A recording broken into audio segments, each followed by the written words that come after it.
ଝାରସୁଗୁଡ଼ା ଜିଲ୍ଲାର ବ୍ରଜରାଜନଗର ଓ ବନ୍ଧୁଆଲଠାରେ ଆଜି ଏକ ବିଶାଳ ମେଗା ରକ୍ତଦାନ ଶିବିର ଆୟୋଜିତ ହୋଇଯାଇଛି। ଶିବିରରେ ସାଧାରଣ ଜନତା, ପୋଲିସ କର୍ମଚାରୀ, ବିଭିନ୍ନ ବର୍ଗର ଲୋକଙ୍କ ଅଭୂତପୂର୍ବ ଉତ୍ସାହ ଓ ସହଯୋଗ ପରିଲକ୍ଷିତ ହୋଇଥିଲା। ଏହି କାର୍ଯ୍ୟକ୍ରମରେ ମାନ୍ୟବର ରାଜସ୍ୱ ଓ ବିପର୍ଯ୍ୟୟ ପରିଚାଳନା ମନ୍ତ୍ରୀ ଓଡ଼ିଶା ସରକାର ଶ୍ରୀ ସୁରେଶ ପୂଜାରୀ ମୁଖ୍ୟ ଅତିଥି ଭାବେ ଯୋଗ ଦେଇଥିବା ବେଳେ ମାନ୍ୟବର ବରଗଡ଼ ସାଂସଦ ଶ୍ରୀ ପ୍ରଦୀପ ପୁରୋହିତ ସମ୍ମାନିତ ଅତିଥି ଭାବେ ଯୋଗ ଦେଇଥିଲେ। ଅନ୍ୟତମ ସମ୍ମାନିତ ଅତିଥି ଭାବେ ଝାରସୁଗୁଡ଼ା ଜିଲ୍ଲାପାଳ ଶ୍ରୀ କୁନାଲ ମୋତିରାମ ଚୌହାନ ଏହି କାର୍ଯ୍ୟକ୍ରମରେ ଯୋଗଦେଇ ଜିଲ୍ଲାର ରକ୍ତ ଭଣ୍ଡାରକୁ ସୁଦୃଢ଼ କରିବା ଦିଗରେ ସମସ୍ତଙ୍କ ମିଳିତ ପ୍ରୟାସକୁ ପ୍ରଶଂସା କରିଥିଲେ। ମେଗା ରକ୍ତଦାନ ଶିବିରରେ ମୋଟ 2290 ୟୁନିଟ୍ ରକ୍ତ ସଂଗ୍ରହ କରାଯାଇଥିଲା। ଏଥିରେ ବ୍ରଜରାଜନଗର ଠାରେ 1656 ୟୁନିଟ୍ ଏବଂ ବନ୍ଧୁଆଲଠାରେ 634 ୟୁନିଟ୍ ରକ୍ତ ସଂଗ୍ରହ କରାଯାଇଥିଲା।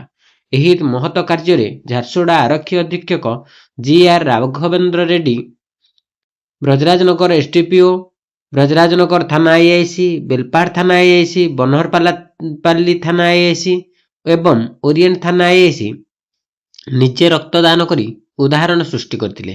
ସେମାନଙ୍କ ଏହି ପଦକ୍ଷେପ ପୋଲିସ କର୍ମଚାରୀ ଓ ସାଧାରଣ ଲୋକଙ୍କୁ ରକ୍ତଦାନ ପାଇଁ ଉତ୍ସାହିତ କରିଥିଲା।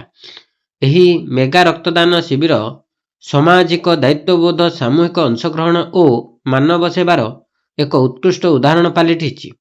ଏହି ଅଭିଯାନକୁ ସଫଳ କରିଥିବା ସମସ୍ତ ରକ୍ତଦାତା, ସ୍ୱେଚ୍ଛାସେବୀ, ଡାକ୍ତରୀ ଦଳ ଓ ଆୟୋଜକ ଏବଂ ଜିଲ୍ଲାବାସୀଙ୍କୁ ଝାରସୁଗୁଡ଼ା ପୋଲିସ ପକ୍ଷରୁ ହୃଦୟପୂର୍ବକ କୃତଜ୍ଞତା ଜଣାଇଛି।